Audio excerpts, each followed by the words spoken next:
Welcome back to the House of Baseball. I'm Coach Shrek. I'm here today to talk to you about the curveball.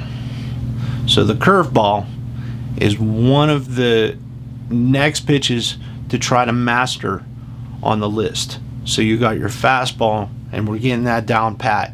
Now we need to throw another pitch in there so we have some ammunition to say for our batters. We want to work on the curveball. So the curveball comes as different angles of slice. So the ball will actually slice. You got your 12-6, which is a complete drop of the baseball. All right, that's coming from the position of 12 o'clock to 6 o'clock.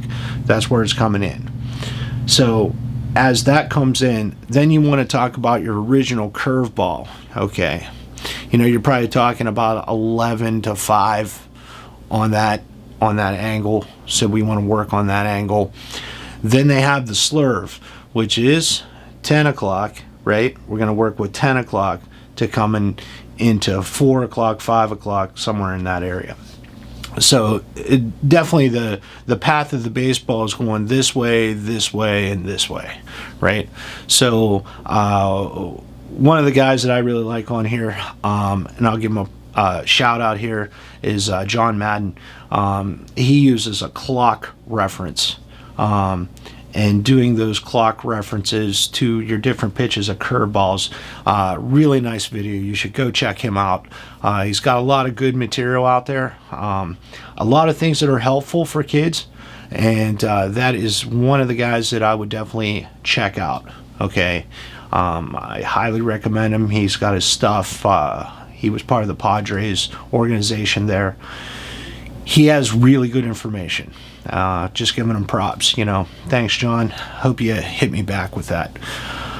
But getting back to it, talking about your 12-6 curveball, your holds on those curveballs are different and can change depending on the pitcher, right? Depending on how big your hands are, how well you move it, those are keys. Now, a lot of the times, a lot of guys will stay off to the side of the ball, right? This is good. You line it up, your middle finger here, okay, with your thumb, lining those up, okay, and you're sticking a big fat part of the baseball, looks like it's kind of pregnant out here, okay, you're getting that outside, right? So when you release the baseball, right, we're coming straight over top, wrist is still straight, and when we're sliding it out, we're getting this rotation on the baseball. So now it's cutting through the air to be able to drive that baseball down. So as the Magnus effect takes in, and what that is how it slices through the air and the angles in which that slices and how that works. I'm not a scientist. Know the word, and that's about it. So I know how to throw the curveball, but those are things you want to think about as your grip. Now, some guys will actually be on the inside of the lace here.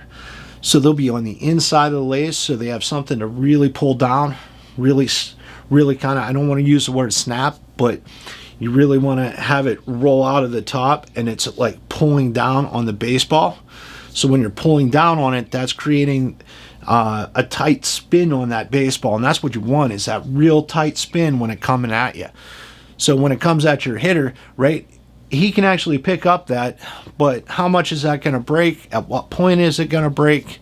Those are things you're going to work on with your pitching, right, in your practice. So definitely keep that in mind when you're doing it. But that's one of the holds. Now, I've had people, and I've seen guys actually like to separate those fingers and keep one out here and one over here. So actually, if you can see this, I'm on the inside of this seam right here, and I'm on the outside of this seam. So they're actually having, and they're still lining their thumb up with their middle finger, right? But when they're delivering it, they have more pull down, or feel like they have more pull down to create larger spins of that baseball. Now, I was originally playing a game when I was younger.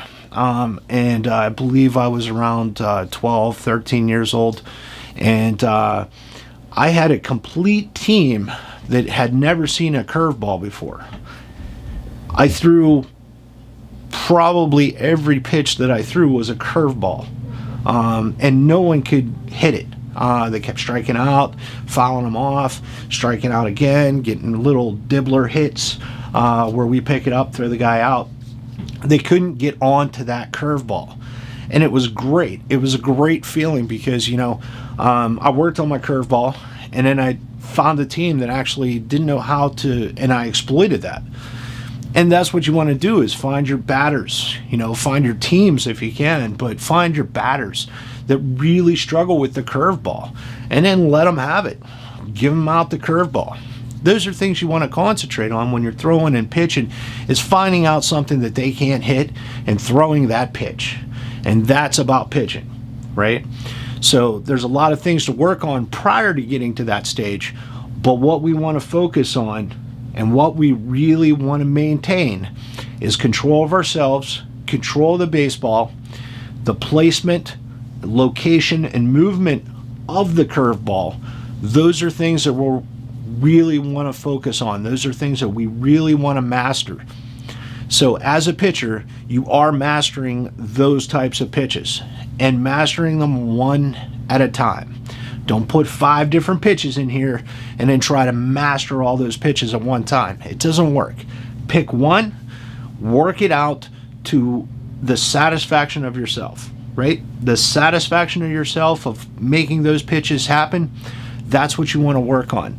The curveball is another one. Okay, we're pretty good with our fastball. We're above average with that. We want to throw another pitch in there. We're going to work on the curveball, right? We're going to work on the changeup. Now we got 3 pitches to deal with. So now we can change up a lot of different things when we're a pitcher on the mound to be able to strike out our opponents. So bear that in mind. I want to give another shout out to John Madden, Hugo Pro Baseball. Really, really nice work over there. But I also want you to come to the House of Baseball, get some other opinions, get some other information that's out there, and develop yourself to your ability. So really appreciate the time that you guys spend with me on here. I would like you to like and subscribe to me. I'm going to throw out a lot more baseball information for you. It's more to come. We're going to get out in the field soon. So I'm hoping that you really like what I'm doing for you. If you don't, comment. If you do, comment. I'll be happy to help you out with that. As always, respect the game.